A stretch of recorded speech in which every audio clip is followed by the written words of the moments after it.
Welcome to Chitra சமையல். இன்னைக்கு சுவையான ரசகுல்லா செய்ய போகிறோம்.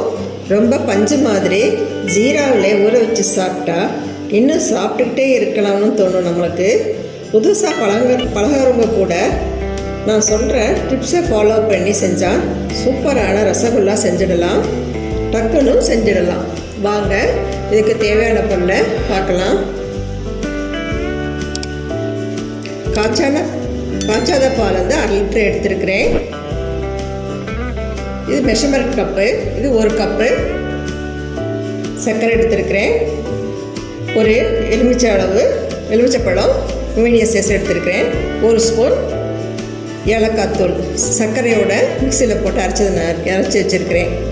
இப்போ நம்ம பாலை ஃபஸ்ட்டு காய்ச்சிக்கலாம். வாங்க இப்போ செய்ய ஆரம்பிக்கலாம். இப்போ கேஸில் ஆன் பண்ணிவிட்டு பால் காய்ச்சிக்கலாம். பால் வந்து பொங்க ஆரம்பிச்சிருச்சு. இப்போ நம்ம பாலில் வந்து இந்த எலுமிச்சம்பழத்தை பிழிஞ்சிக்கலாம்.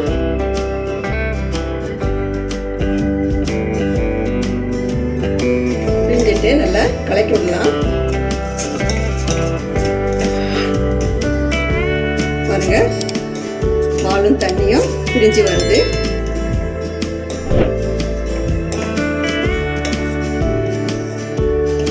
அடுப்பை நம்ம ஸ்லோவில் வச்சுக்கணும்.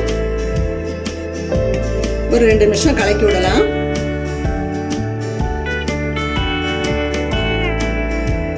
நீங்கள் எலுமிச்சைப்பழம் இல்லைன்னாலும் வினிகர் கூட சேர்த்துக்கலாம்.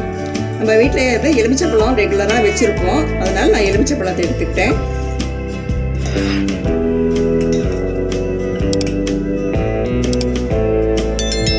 ஒரு 2 நிமிஷம் கொதிக்கட்டும்.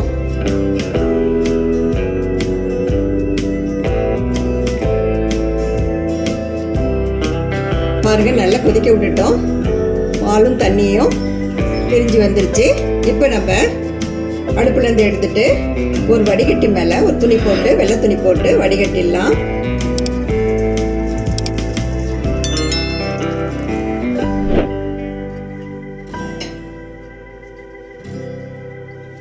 இது நம்ம எலுமிச்சைப்பழம் பிரிஞ்சதுனால கொஞ்சம் புளிப்பு சுவை இருக்கும், அதனால கொஞ்சம் தண்ணி ஊற்றிக்கலாம். மேலே புளிப்பு சுவை போகிறதுக்கோசம். பாருங்க, பன்னீர் ரெடி ஆயிடுச்சு. சூப்பராக வந்துட்டு பாருங்க. இதை நம்ம நல்லா பிழிஞ்சு எடுத்துக்கலாம்.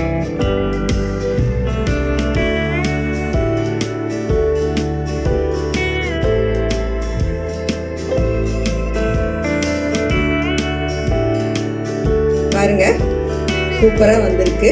நல்லா பிழிஞ்சு எடுத்துக்கிட்டோம். இதை நம்ம ஒரு தட்டில் போட்டுக்கலாம். இப்போ வடித்ததை நம்ம ஒரு தட்டில் போட்டுட்டோம். ஏன்னா சீக்கிரம் போட்டுட்டு நம்ம நைஸாக இது பண்ணணும். ரொம்ப நேரம் வந்து அது வடித்து வச்சது கூடாது. அதனால உடனே நம்ம தட்டில் நம்ம போட்டுட்டு நல்லா அழுத்தி தேய்க்கணும். இந்த மாதிரி இந்த உள்ளங்காய் இருக்குது பார்த்தீங்களா, இந்த மாதிரி அழுத்தி தேய்க்கணும். தேய்ச்சி ஒரே மாதிரி சப்பாத்தி பிசைறோம்ல, அந்த பதத்துக்கு வரணும். நம்ம அது முடிய இது பரட்டி நல்லா அழுத்தி தேய்க்கணும் நம்ம. இப்போ பாருங்கள், நல்லா பிசைஞ்சு சப்பாத்தி பதத்துக்கு வந்துருச்சு. இப்போ இதிலிருந்து ஒரு உருண்டை நான் செஞ்சு வச்சுருக்கிறேன். இதே மாதிரி ஒரே அளவாக மீதி இருக்கிற மாவில் செஞ்சு வச்சுக்கலாம். இப்போ பாருங்கள், இதே மாதிரி உருண்டையை நம்ம செஞ்சுக்கணும். இப்போ நம்ம ஜீரா காய்ச்ச ஆரம்பிக்கலாம். இதுக்கு ஒரு அடிகலமான வடைச்சட்டியை அடுப்பில் வச்சுக்கிட்டு கேஸ் ஆன் பண்ணிக்கலாம். இந்த மெஷர்மெண்ட் கப்பில் தான் சர்க்கரை எடுத்துருக்குறோம். இதில் 3 கப் அளவு தண்ணி விட்டுக்கலாம். தண்ணி முதலே நான் எடுத்து வச்சிருக்கிறேன், அதை ஊற்றிக்கலாம். சர்க்கரை போட்டுடலாம்.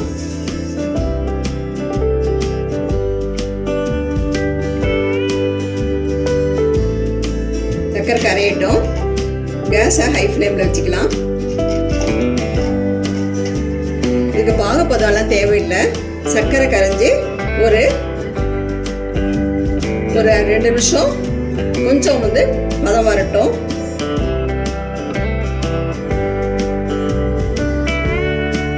இப்போ சர்க்கரை கரைய ஆரம்பிச்சிருச்சு, கொதிக்கவும் ஆரம்பிச்சிருச்சு. இந்த டயத்தில் நம்ம சர்க்கரையோட ஏலக்காய் சேர்த்து பொடி பண்ணி வச்சுருக்கிறோம், அதை போட்டுக்கலாம். அதோட உருண்டை பண்ணியிருக்கிறோம்ல, அந்த உருண்டையும் ரசகுல்லா உருண்டையும் போட்டுடலாம். இப்போ பார்த்தா சின்னதாக இருக்கும், வெந்ததும் கொஞ்சம் பெரிய சைஸ் ஆகிடும். நம்மளுக்கு ஒரு கிளறிட்டு கேஸ் ஹை ஃப்ளேமில் வச்சுட்டு நம்ம வேக வைக்கலாம். இது மூடிட்டு வேக வைக்கலாம்.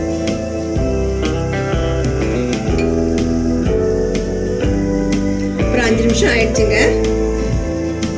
பாருங்க, அதை விட வந்து ரசகுல்லாலாம் கொஞ்சம் பெரிய சைஸ் ஆயிடுச்சு. இது என்ன நல்லா வேகணும். அடுப்பை ஸ்லோவில் வச்சுட்டு ஒரு 15 நிமிஷம் நம்ம வேக விடலாம்.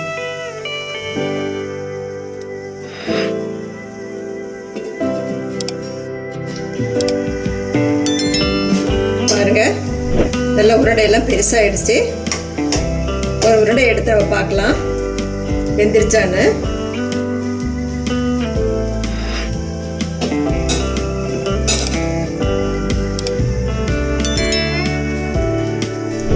பாருங்க, நல்லா வெந்து ஜூஸியாக வந்திருக்கு.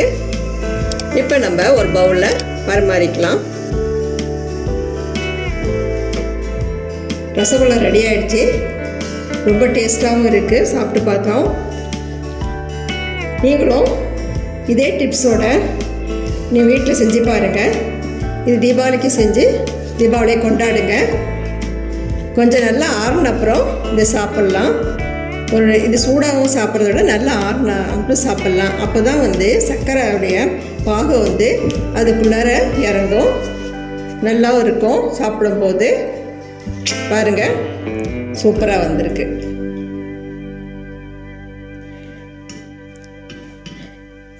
இந்த வீடியோ உங்களுக்கு பிடிச்சிருந்தா சித்ரா சமையலுக்கு லைக் பண்ணுங்கள், கமெண்ட்ஸ் பண்ணுங்கள், சப்ஸ்கிரைப் பண்ணுங்கள்.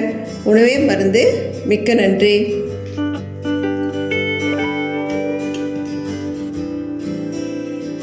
இந்த வீடியோ உங்களுக்கு பிடிச்சிருந்தா சித்ரா சமையலுக்கு லைக் பண்ணுங்க, ஷேர் பண்ணுங்க, சப்ஸ்கிரைப் பண்ணுங்க.